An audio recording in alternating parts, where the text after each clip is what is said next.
Your Excellency, Mr. President, represented here by my wonderful brother, His Excellency, Mr. Vice President. Excellency, the President of Ghana, President Mahama, another great friend. Your Excellency, the Senate President, ably represented. Madam Chief Justice of the Federation, I just want to say congratulations and thank you to Mr. President for nominating another woman for the second time to be the Chief Justice of Nigeria.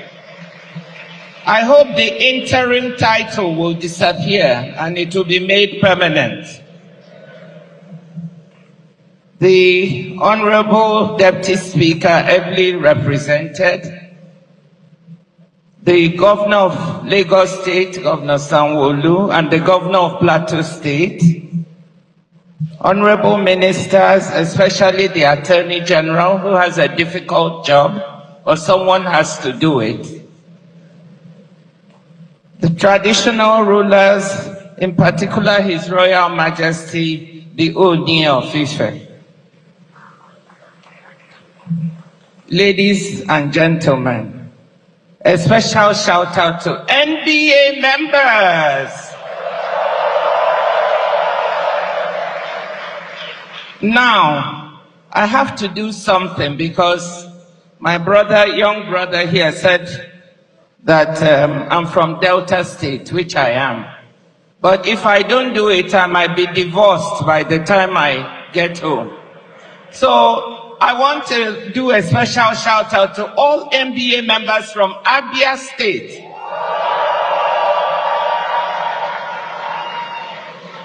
NBA members from Delta State. My third state is Lagos. NBA members from Lagos State. Thank you. I'm so happy to be here. I'm immensely honored to be here today to stand in the footsteps of the luminaries who have preceded me at this podium, including the President of the Appeals Court. Well, welcome, Madam. And to address members of a profession that since the days of the much-mentioned Sir Christopher Alexander Sapara Williams has played such an important role in the life of our country. This conference is reputed to be the world's largest gathering of lawyers. And we have so many brilliant minds in this room. Let me appreciate the Nigerian Bar Association for its efforts to tackle some of the justice issues in this country. And congratulate the President, Yakubu Meke, who understand it means handsome man. Yes, and he's tall and handsome. But the women who have organized this meeting are even more handsome. Mrs. Oyinka Sola and her team. Please give them a round of applause. I want to thank President Mekewu for his sterling leadership and the constructive approach the organization has taken during his tenure, and also to congratulate President-elect Mazi Afam Osigwe. Now, I've been told to speak for 25 to 30 minutes. So I just want to alert you. I think after 15 minutes, people's attentions begin to wander. But that's what I was told, so you have to listen to me for a bit. Now, every one of us here in this room knows that Nigeria today is not where it should be. That our country has not progressed as it should have. That is why, more than 60 years after independence, the NBA annual general conferences are still looking at themes like rebuilding Nigeria, charting a course for nation building, I say this not in recrimination or even in futile regret, but rather as part of moving our country and advancing its interests. We are living in very difficult times, locally here in Nigeria, but also globally. We have seen protests in this country a few weeks ago, but we have also seen protests elsewhere on this continent and beyond. These difficulties should make us think deeply and reflect on what is needed to move this country forward. So we can have the right type of conversation, not about blame games or recrimination, but about what we actually need to do to tackle present and emerging problems to assure a bright future for our young people in this country. That is why my speech today is entitled A Social Contract for Nigeria's Future. I know our friends, gentlemen of the press and ladies of the press are here, and I salute them for their hard work. I'm not here to castigate or blame anyone, so I don't want you to spin my words or put out headlines that don't reflect what I'm saying or about to say. I'm here to speak to all governments of my country, all political parties, all Nigerians, about a positive way forward for the country. If we look back to the early years of independence, it's clear Nigeria had what it takes to succeed, and yet we've fallen behind countries that were on par with us back then. I want to remind people that in the first half of the 1960s, our per capita income in $1960 was roughly equal to that of South Korea, in the neighborhood of $100 to $120 per capita, according to World Bank data. But then South Korea's growth took off as it went from exporting primary products like tungsten ore and dried seaweed to manufactured goods. Back then, it was textiles and footwear. Compared to today's integrated circuits, electronics, ships, and autos, not to mention services exports, such as gaming, entertainment, etc., where South Korea is also strong. Meanwhile, Nigeria's export basket went in the opposite direction and became less diversified. In the early 1960s, mining exports made up half of our exports, and food and animal or vegetable oils together about a third, with manufacturers accounting for 5 to 7%. But since 1974, oil has dominated, often accounting for 97 to 100% of Nigerian exports, with its share rarely dipping below 90%. The good news is that our economy itself is quite diversified, and with the capacity to do much more in terms of agricultural exports, critical minerals, services such as entertainment, etc. And I want to commend ongoing efforts by this government to diversify the exports of our country. Last year, Nigeria's per capita GDP was $1,620, while South Korea's was 33,000. Korea's growth miracle was exceptional and world-beating, but even more modest performers have outpaced us. Thailand's per capita GDP was comparable to Nigeria's in the early 1970s and is now $7,200. Peru, a country I will come back to, was about even with Nigeria in the early 1980s, but now has a per capita GDP of nearly 7,800. Even India, which into the 1990s and 2000s had a per capita GDP well below Nigeria's, recently surpassed us on that mark and is now 2,484. India is now the third largest economy in the world, one of the fastest growing and modernizing economies. I cite all these numbers not because GDP is a perfect measure, but because, as Daniel Susskind, a scholar on economic growth at King's College London, recently put it, and I quote, GDP is correlated with almost every measure of human flourishing. So whether we like it or not, it does tell us an important story, and it affords us a measure of comparison. Many of the big questions the NBA is grappling with at this conference have at their root Nigeria's failure to sustain rates of economic growth and development that consistently outpace the growth of our population.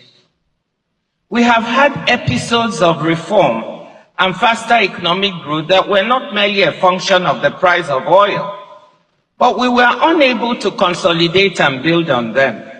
And millions, indeed scores of millions of our compatriots have paid the price in terms of diminished job prospects and human well-being. For example, in the decade between 2000 and 2014, we had an average GDP growth rate of 3.84%, well above our population growth rate of 2.6% per annum, meaning that people were on average truly improving their standards of living. During the following decade, average annual GDP per capita growth has been negative, around minus 0.9%, meaning people were worse off because we were not able to sustain prior positive growth momentum. A very important part of the explanation for why we've not been able to succeed is lack of policy consistency. Successive administrations failing to continue good, and I emphasize good, economic and social policies put in place by predecessors, allowing politics to frame policy, what we can call the not made in my administration syndrome. We all understand that where policies are bad and not working, of course politics should intervene. But where things are working to the good, we ask, why fix what is not broken? To minimize the volatility of economic and social policy, and to set our country on a steady growth and development path, rather than an episodic growth path, I have become increasingly convinced that Nigeria needs a social contract.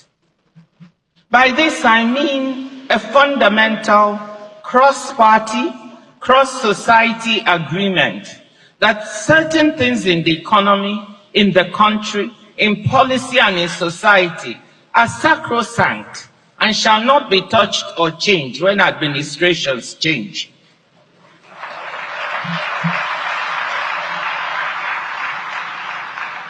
And the private sector and Nigeria's civil society, including influential actors like the NBA, have important roles to play in policing a social contract and holding the political class accountable.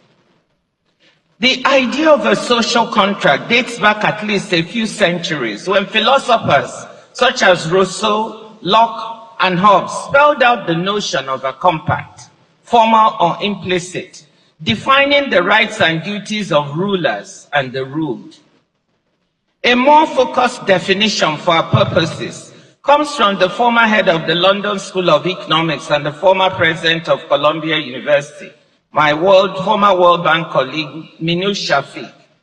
She describes the social contract as being about how we pool our resources to provide the public goods we agree are needed, and how we support those affected by adverse shocks. Her book, What We Owe Each Other, A New Social Contract for a Better Society, argues that in our fast-changing globalized economy, we need a new social contract to create a sense of security among people. What I'm calling for here is even more basic.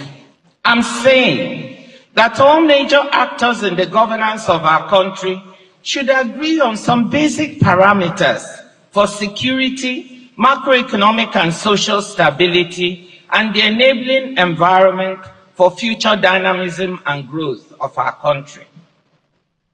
Once agreed, these parameters and policies should be institutionalized or enshrined in law, or even be made part of our constitution, not to be tampered with, except perhaps through a national referendum involving the entire country and society.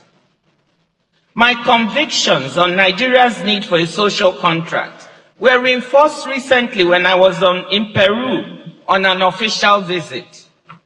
Looking at the country as a Nigerian, I was struck by the mismatch between its politics and its economic performance. Politics in Peru has been and is extremely messy and toxic. The country has had 6 presidents in the past 7 years. The current president took office amid violent protests after her predecessor was arrested and jailed for attempting to dissolve Congress and rule by decree. The government and opposition are constantly at each other's throats, with regular impeachment proceedings and frequent social unrest. You would think that a country with such messy politics would be an economic laggard at best, or economic disaster at worst. But to my shock, when I looked at the numbers, it was not. I mentioned earlier how Peru's per capita GDP is now almost 5 times higher than ours, even though we were roughly even in the 1980s. According to IMF numbers, Peru's modest GDP growth rates of 2.5 to 2.7% over the last couple of years is coupled with very good macroeconomic indicators. Its current account deficit is a modest 1.1% of GDP. Its fiscal deficit is 2.5% of GDP, below the recommended 3%, and its debt to GDP ratio is 33%. According to data from its central bank, Peru's foreign exchange reserves as of this month are at 77.4 billion, most of them usable reserves, and inflation is 2%. The IMF praised Peru's economic management, saying in its Article 4 report, and I quote, "Inflation has receded thanks to the central bank's decisive monetary policy tightening, while the fiscal position and the financial system remain strong."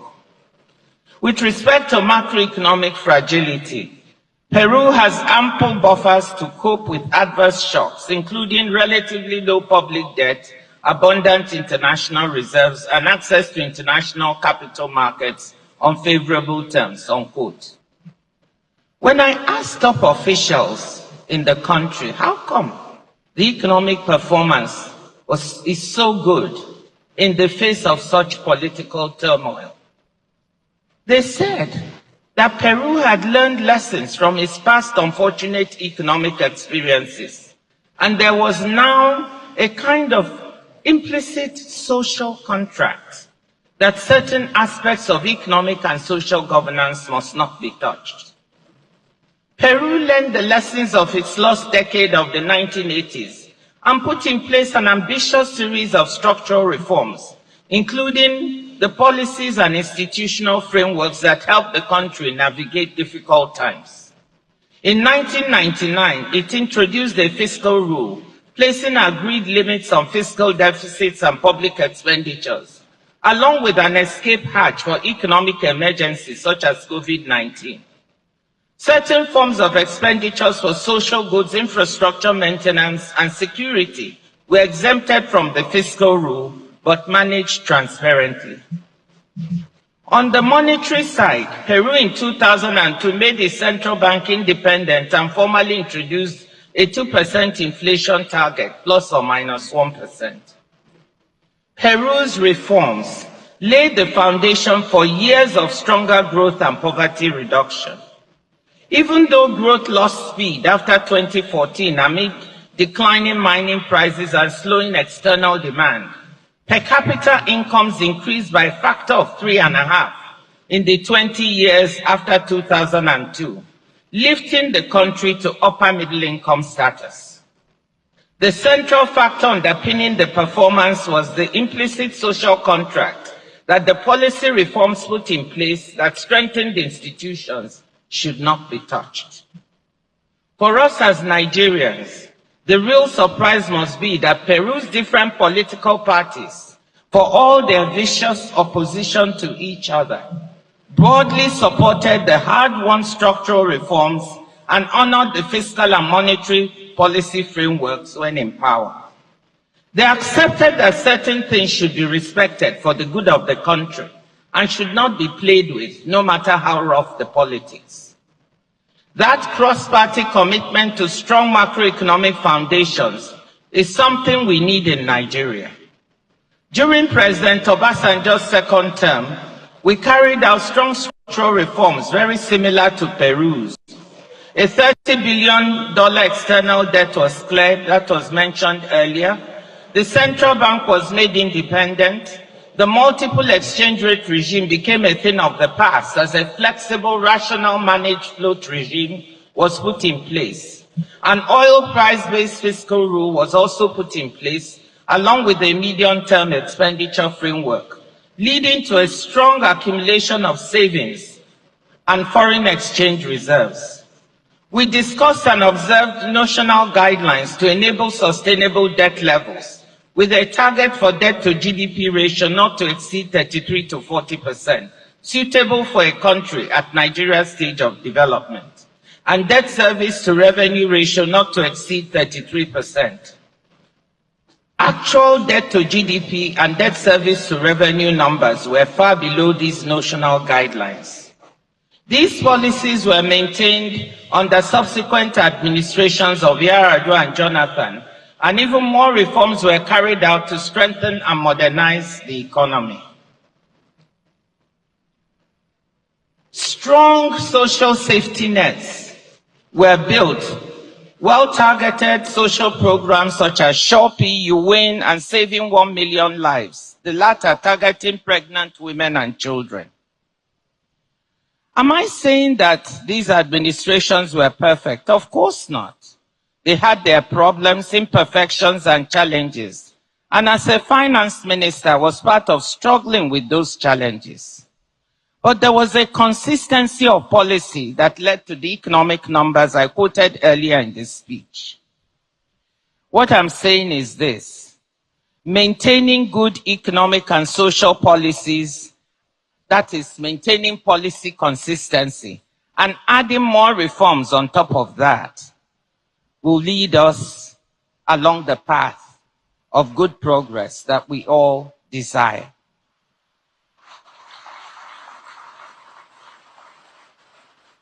As we know, our political leaders have thus far never been able to agree to stick to a common set of principles and policies that deliver on a consistent basis for citizens, irrespective of ethnic group or political persuasion. And our big civil society groups like the NBA have not been able to hold politicians accountable. And I'm not going to flatter you, because segments of our legal system have also become beholden to those same politicians. But it is never too late to do the right thing. Instead of fighting over who gets what share of an ever smaller cake, it's about time this country had a meeting of all parties to agree a social contract that can help us focus on baking a larger cake.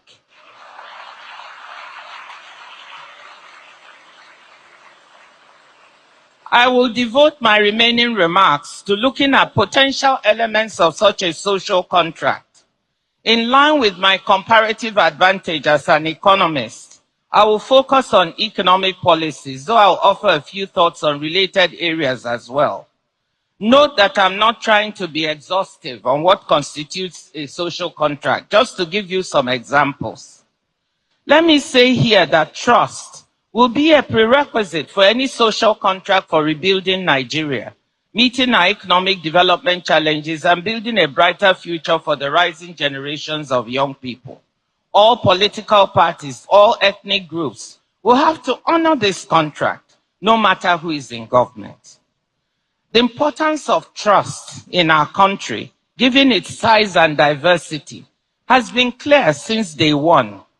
Even before independence, in his first speech as Prime Minister in 1957, Sir Abubakar Tafawa Balewa said, and I quote, "The peoples of Nigeria must be united to enable this country to play a full part in shaping the destiny of mankind. It is the duty of all of us to work for unity and encourage members of all our communities to live together in peace and harmony.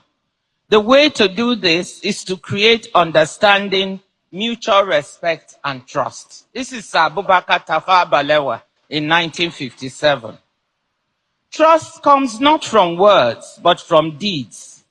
That is from accomplishing things together, building together. A social contract could become a basis for the virtuous circles of reform, growth, peace, security, and trust that have too long eluded us. Turning now to potential ingredients of that social contract. The first element should be a shared understanding that we must prioritize the security of lives, property, and national assets. We cannot have economic or social development without security.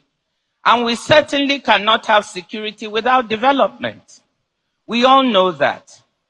Security has been weaponized in our country for political purposes by political actors, leading partly to the difficult situation we have now.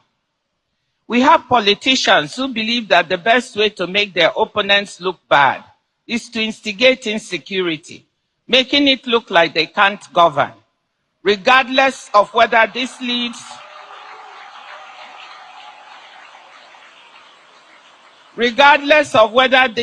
to loss of life and property of innocent Nigerians. This has to stop.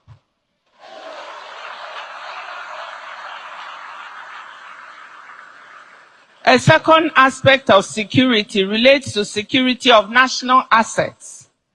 Nigerians have seen for years how organized crude oil theft on a massive scale seriously undermines the economic and financial health of the country. All Nigerians must agree that stealing of our national assets of any type is intolerable and must be stopped. How can we be struggling to see how to strengthen our foreign exchange reserves with the governor of the central bank working so hard on this, when so much is being lost through oil theft? There is so much technology available now to track such theft, and there must be no more excuses for inaction.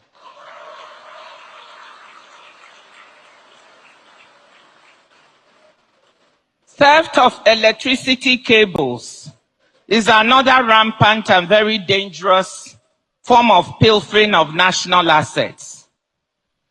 I can share two personal experiences.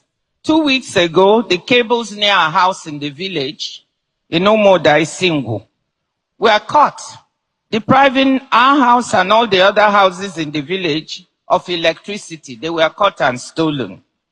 Yesterday, my husband called me from Abuja that there had been a major explosion near his clinic in Gwarimpa. And what was it? Some people cut the cables linked to the transformer, and the transformer exploded.